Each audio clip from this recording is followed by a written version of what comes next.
My name is Amelia. I am 30 years old now. This story is about a time before. I was very young then. I loved a man named Brian. Brian was my whole world for many years. We met when I was 22. He was funny and kind at first. But Brian was always quiet about feelings. I always gave him everything I had. I cooked his food. I cleaned our small apartment. I waited for him to come home. I thought this big love was enough. I believed he loved me back the same way. Now I know the truth. I was wrong about Brian. I was wrong about love. My friends tried to tell me the truth. They saw the problems clearly. Brian did not look at me much anymore. He did not ask about my day. I always made excuses for him quickly. I said, "He is just tired from work." I said, "He just needs space right now." I was living a life for him only. I was not living a life for me. I needed his approval always. My happiness depended entirely on his small smile. That is a terrible and very fragile way to live. I was going to change everything soon. But first, I had to finally feel the deep pain. I was going to find my own voice. We were living together for 6 years already. Every morning I was making strong coffee for Brian. I woke up at 6 o'clock sharp. Brian was usually sleeping until 7:30. I liked to watch him sleep sometimes. I thought he was very handsome and peaceful. I always put his favorite blue mug by his side of the table. I was trying very hard to please him every single day. I remember last summer clearly. I was painting the kitchen walls white. Brian was watching football on the sofa constantly. I asked him for help only one time. He said, "Wait 5 minutes, Amelia." The 5 minutes never came, of course. I finished painting the walls by myself quickly. Then I made dinner for him. I often felt very lonely in our own home. I was cooking dinner almost every night. We were eating at the small wooden table together. Brian was usually checking his phone the entire time. I was talking about my workday then. I was teaching small children in a school downtown. I talked about little Sarah and her new drawing. Brian only nodded his head slowly sometimes. He was not really listening to my words at all. Sometimes I stopped talking just to test him quietly. He did not notice the sudden silence. He just kept scrolling through his phone. This lack of attention made my heart feel very heavy. I always forgave him quickly, though. I thought, maybe I am just needy. Maybe I ask for too much attention from him. I kept telling myself that Brian loved me deeply inside. He just showed it in a different, quiet way. I wanted to travel with him one day soon. I was saving money for a trip to the sea. I told him about the warm beach and the blue water. He only said, "Maybe next year, Amelia." He never sounded truly excited about our future plans. I was always the excited one who planned everything. I was planning our life for both of us constantly. Brian was simply existing next to me every day. This quiet and passive existence was slowly draining my spirit away. I was going to learn a hard lesson very soon. A person cannot fill their own empty cup with someone else's water forever. I was feeling the quiet storm coming closer. The real problem started last cold winter. I was turning 28 years old quickly. I was hoping for something very special from Brian this year. I was hoping for a promise of forever. I was cleaning the apartment the week before my birthday. I found a small velvet box hidden under his folded shirts. My heart started beating very fast and loud suddenly. I thought, he is going to ask me to marry him very soon. I felt such powerful happiness right then. I did not open the box, of course. I just put it back and smiled secretly to myself. I practiced saying yes happily in the mirror. My birthday came on a cold Saturday. Brian gave me a nice simple green scarf. I waited patiently all day for the big moment to happen. We ate cake. We watched a movie on the sofa. The night was ending quickly, and I felt fear start to rise. I was starting to feel very nervous and disappointed. I asked Brian about our future later that night. I asked, "What are we going to do next year, Brian?" He looked very confused by my question. He said, "What do you mean, Amelia?" "We are just going to keep doing this same routine." I was shocked by his casual answer. I asked him about the box then bravely. I said, "I saw the small box in your drawer last week. I thought it was going to be for me."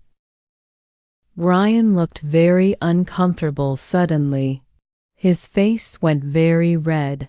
He took a deep, slow breath. He said the box was not a ring for me. He said it was an old watch for his older brother. He told me he was never going to marry anyone. He said he liked our comfortable life exactly as it was now. This hit me very hard and sharply. I felt the air leave my lungs completely then. I realized the 6 years meant totally different things to us. For me, they meant commitment and a future forever. For Brian, they meant comfort and easy living always. He did not love me with the future in mind at all. He only loved my presence and my constant service. I started crying very quietly in the dark kitchen. I realized he was never going to choose me fully. The truth was ugly and very sharp and undeniable. After that night, everything felt truly different. The air in our apartment was thick and heavy with unspoken things. I was still making Brian's coffee every morning. But now I was making it slowly and without care. I was not smiling anymore. Brian noticed my silence after 3 days passed. He asked me if I was sick, maybe. I said, "No, I am just tired now." I was tired of pretending everything was okay between us. I started looking closely at the small details every day. I saw how he looked away when I talked about important things. I saw how he always left his dirty socks on the bedroom floor. I was always picking them up quickly. I was always cleaning up after him completely. I realized that my self-worth was very low. I was begging for small crumbs of attention and love. I decided I was going to find my own strength again soon. I needed to stand up tall for myself now. I waited until a quiet Tuesday afternoon. Brian was at work downtown that day. I opened the hall closet slowly.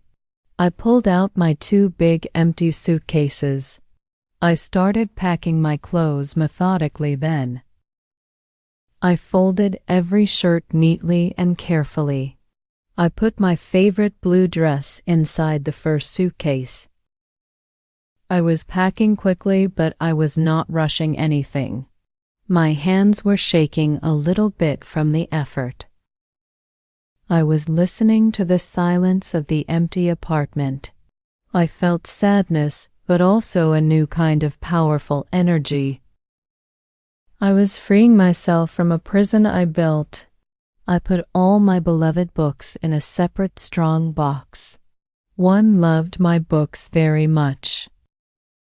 I was going to live with my sister Clara temporarily. Clara lived in the next city over from us. She always told me Brian was not good for me. I finally understood she was right all along. I finished packing before 4 o'clock. I wrote a very short note for Brian quickly. I used a plain piece of white paper. The note said, "Brian, I am leaving now. I am going to find my own happiness. I wish you well, Amelia." I put the note on the kitchen counter next to his empty blue mug. I did not want a dramatic or loud goodbye. I just wanted peace and quiet departure.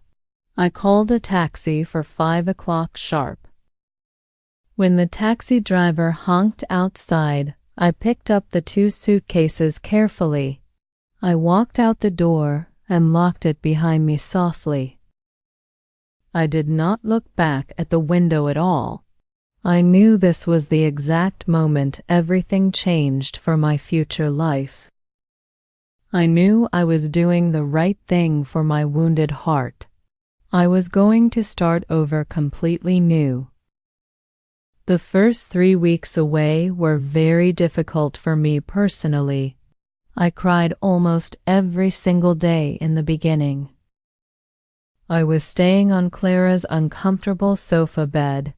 Clara was very supportive and kind to me.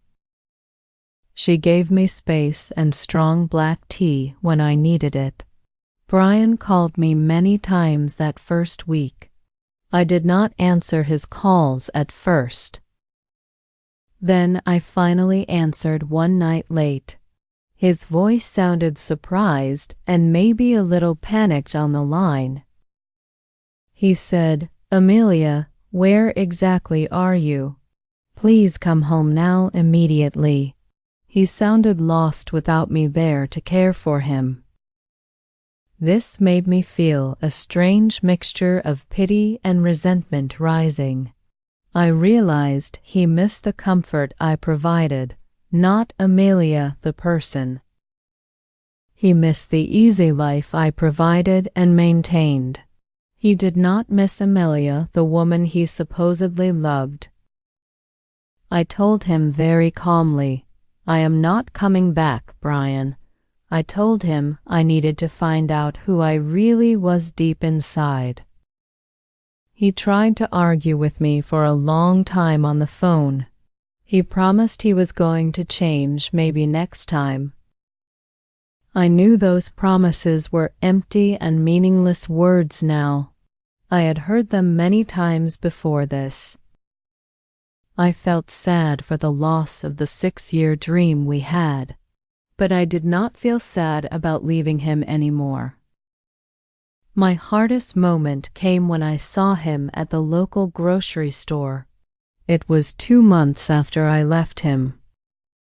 He looked tired and very thin in the harsh lighting. He started walking toward me quickly then. I felt fear grip my stomach instantly and tightly. I looked him straight in the eyes this time. I did not look away like I used to do constantly. I finally saw him clearly for the first time. I saw the man who never truly loved me entirely. I simply nodded politely and walked past him quickly. I chose my path then and there. I decided I was always going to choose myself from now on. It has been 2 years since I left Brian finally. I live in my own small apartment now. I still teach the small children at school downtown. I feel a real joy every morning when I wake up early. I bought myself a bright yellow sofa last month. Nobody else chose that sofa for me. I learned that love must be a balanced bridge between two people. It cannot be a one-way street only forever. I had to forgive myself for waiting so terribly long to leave. I had to forgive myself for having such low self-esteem then. I was looking for my value in Brian's distant eyes. That was a big and damaging mistake. My true value was always inside of me the whole time. I'm going to be careful with my heart now and guard it. I am going to wait for a person who sees me fully and accepts me. I am going to wait for a person who asks about my day and really listens deeply. I learned that the hardest breakup is often the one you have with the illusion of love. I finally accepted that Brian never truly loved me. That fact stopped hurting me eventually. It started to feel like freedom instead. I am happy now because I chose my own well-being over comfort. This is my lesson to you always. Do not settle for quiet and passive existence. Do not live only for someone else entirely. Choose your own happiness always. It is the most important choice you will ever make in this life. If you liked this story and want to learn more, subscribe to the channel and see the next story.